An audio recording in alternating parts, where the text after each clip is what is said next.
को खुशामदीद।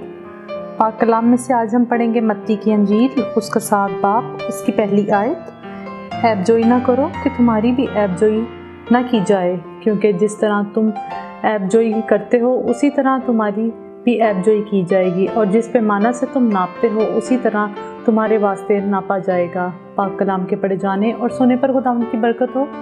प्यारे मसीही बहन भाइयों, आज का कलाम जो है वो ऐबजोई के बारे में है। ऐबजोई का मतलब है किसी के पीठ पीछे उसकी बुराई करना, उसके खिलाफ मंसूबे बांधना। सो पाक कलाम हमें इस हरकत से मना करता है।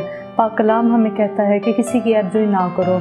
सो हमें किसी की ऐबजोई नहीं करनी और हमें एक अच्छे मसीही बनना है।